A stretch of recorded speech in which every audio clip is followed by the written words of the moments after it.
இருக்க எனக்கென்ன கவலை, எப்போதும் உன் பிள்ளை எனக்காய் உனக்கன்றோ கவலை. உயிர்த்த இயேசுவின் அன்பு உறவுகளே, நண்பர்களே, உங்களை இந்த காணொளி மூலம் சந்திப்பதிலே மிகுந்த மகிழ்ச்சி. இயேசு கிறிஸ்து உயிர்த்தார். அல்லேலூயா, அல்லேலூயா, அல்லேலூயா. பிரியமானவர்களே, இதோ சிறப்பாக இறைமகன் இயேசு கிறிஸ்து இந்த புதிய நாளை ஒரு ஆசீர்வாதத்தின் நாளாக நமக்கு கொடுத்திருக்கிறார். நம்மை ஆசீர்வதிக்க போகிறார், நம்மோடு பயணிக்க போகிறார். அப்படிப்பட்ட இறைவனுக்கு நன்றி கூறுவோம். ஒவ்வொரு புது நாளுமே இறைவன் கொடுக்கிற புதிய ஆசீர்வாதமாக எண்ணி மகிழ்ச்சியோடு உற்சாகத்தோடு ஒரு புதிய நாளை தொடங்குவோம்.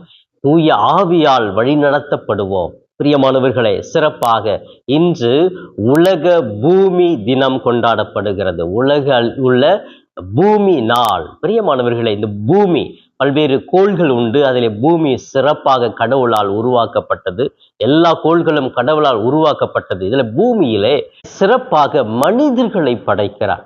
மனிதர்கள் கடவுளை முகமுகமாக தரிசிக்க, அவருடைய புகழை பாரெங்கும் எடுத்து சொல்ல பூமியிலே மனிதர்கள், விலங்குகள், பறவைகள், மரம், செடி, கொடி என்று எல்லாமே இருக்கிறது. ஊர்வன, நடப்பன, பரப்பன எல்லாமே இருக்கிறது. ஆம் பிரியமானவர்களே, இந்த பூமி தினத்திலே சிறப்பாக இந்த தாய் பூமிக்கு நன்றி கொள்வோம்.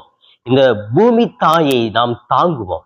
இந்த பூமி தாய்க்கு பல்வேறு இடர்கள் வந்து கொண்டிருக்கிறது.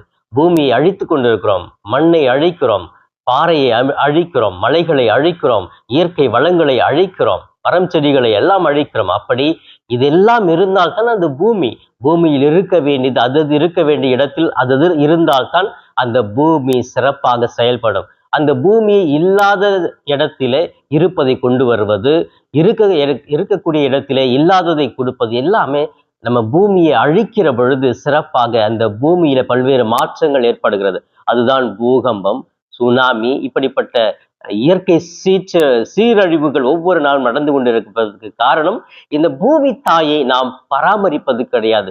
பூமி தாய் இருக்கும் இடத்தில் நாம் அதை அப்படியே விட்டு விடுவது கிடையாது, அழிக்க பார்க்கிறோம். எனவே பிரியமானவர்களே, இன்று உலக பூமி நாளிலே நான் இந்த பூமி தாயை தாங்கிக் கொள்வேன், இந்த பூமி தாயை பாதுகாப்பேன் என்று முயற்சி எடுக்க முடியுமா? சிந்தித்து பார்ப்போம். பிரியமானவர்களே, இன்றைய மன்னா என்ற இந்த நிகழ்ச்சியிலே சிறப்பாக இன்று நம்முடைய தாயாம் திரு அவையும் நம் ஆண்டவர் இயேசு கிறிஸ்துவும் நமக்கு கொடுக்கிற உன்னதமான செய்தி யோவான் நற்செய்தி 20ஆம் அதிகாரம் 11-18 முடிய பகுதிகள் கொடுக்கப்பட்டிருக்கிறது.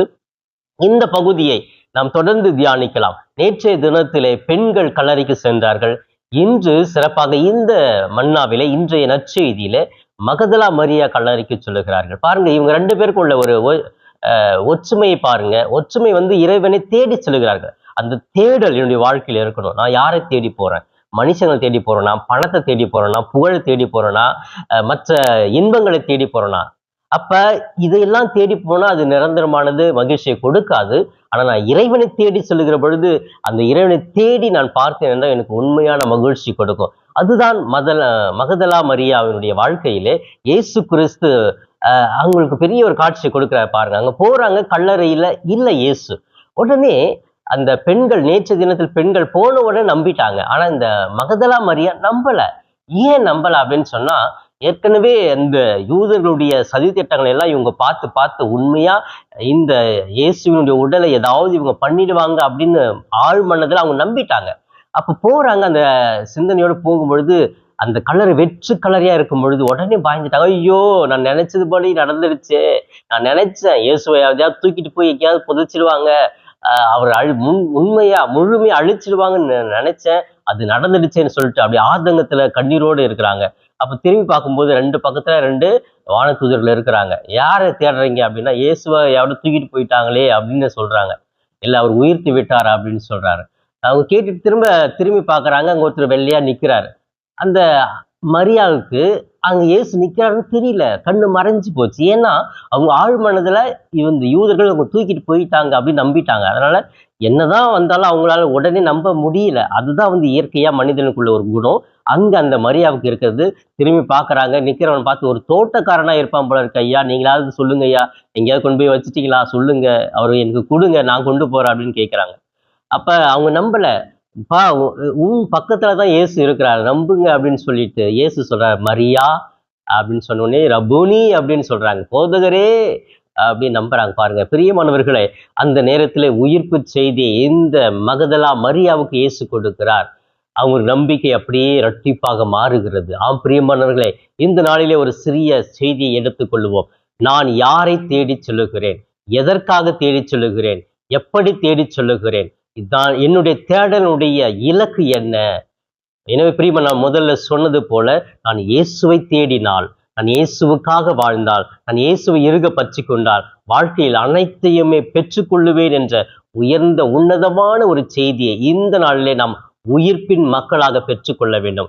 மகதலா மரியாவை போன்று நம்ப வேண்டும். போதகரே ரப்பூனி என்று அவர்கள் சொன்னதை போல, என்னுடைய போதகரே, என்னுடைய இயேசுவே, என்னுடைய வாழ்வின் அனைத்துமானவரே, நீர் என்னோடு இருக்கிறீர் என்ற அந்த உயிர்ப்பு செய்தி நம் ஒவ்வொருவருக்கும் உள்ளத்தில் ஆழத்தில் பதிய வேண்டும். பிரியமானவர்களே, அந்த உண்மையான உயிர்ப்பு செய்தி உள்ளத்தில் ஆழமாக பதிகிற பொழுது நமது வாழ்க்கையில் இருக்கிற தேவையில்லாத எதிர்மறை எண்ணங்கள் எல்லாம் நீக்கப்படும். இங்க மகதலா மரியாளுடைய உள்ளத்துல தேவையில்லாத எதிர்மறை எண்ணங்கள் என்ன இருந்தது? இயேசு இவங்க தூக்கிட்டு போயிடுவாங்க, அவங்க வேற ஏதாவது பண்ணிடுவாங்க, அவரை ஒரு நிறையா இப்படி கொடுமைப்படுத்துறவங்க, சிலுவையில் அரைஞ்சவங்க, இன்னும் இந்த உடலை கூட ஏதாவது பண்ணிடுவாங்க அப்படிங்கிற ஒரு பயத்துல போனாங்க மகதலா மரியா. அந்த ஒரு குழப்ப சூழ்நிலை இருந்தவருக்கு ஆண்டவர் தெளிவை கொடுக்கிறார். ஏன்? இவங்க இயேசுவை தேடி போறாங்க. அங்க இயேசுவை தேடி போனா குழப்பம் இருந்தா, தேவையில்லாத எதிர்மறை எண்ணங்கள் இருந்தா எல்லாத்தையும் ஆண்டவர் நீக்கி வெளியே தூக்கி போட்டுடுவாரு. மகிழ்ச்சியை மட்டும் உள்ளத்துல கொடுப்பாரு, நம்பிக்கையை மட்டும் உள்ளத்துல கொடுப்பாரு.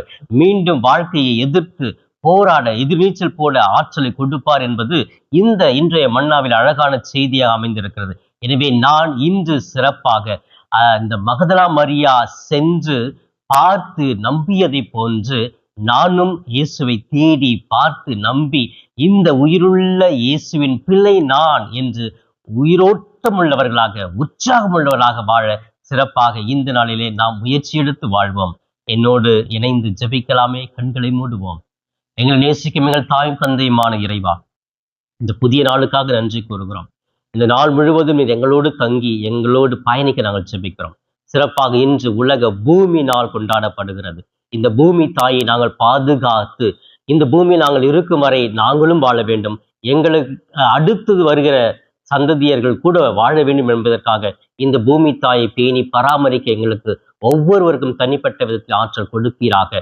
இன்னும் இப்படி இந்த பூமியை சிதைக்கிற, இல்லாமல் செய்கிற எல்லா காரணத்துக்காக, சுயநலத்துக்காக இந்த பூமியை அழித்து கொண்டிருக்கிற ஒவ்வொருவருக்காக ஜெபிக்கிறேன். அவர்கள் மனம் மாறி இப்படிப்பட்ட காரியங்கள் செய்யாமல் இருப்பதற்காக நீர் ஆற்றலை கொடுப்பீராக.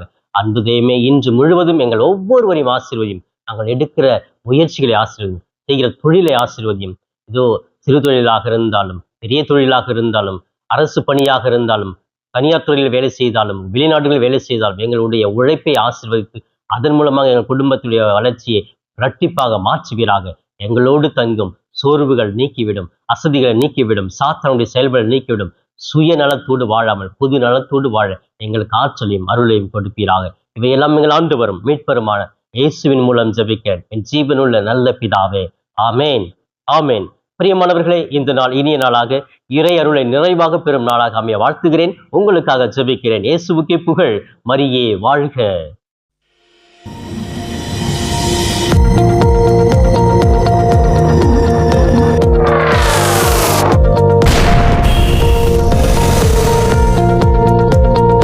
நண்பர்களே, இந்த காணொளியின் மூலமாக உங்களை சந்திப்பதில் மிகுந்த மகிழ்ச்சி.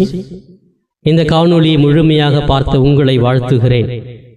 தொடர்ந்து ஃபாதர் தாஸ் கேப் யூடியூப் சேனலை பாருங்கள், ஜெபியுங்கள், இறைவன் மீது இருக்கிற நம்பிக்கையை ஆழப்படுத்துங்கள். உங்களுக்காக தொடர்ந்து ஜெபிக்கிறேன். இறை ஆசிர் என்றும் உங்களோடு இருக்கட்டும். இறைவனுடைய அமைதி உங்கள் உள்ளத்திலே குடிகொள்ளட்டும். உங்களுடைய குடும்பம் சமாதானத்தோடு வாழட்டும். நீங்கள் எடுக்கிற ஒவ்வொரு முயற்சிகளும் ஆசீர்வதிக்கப்பட நான் தொடர்ந்து ஜெபிக்கிறேன்.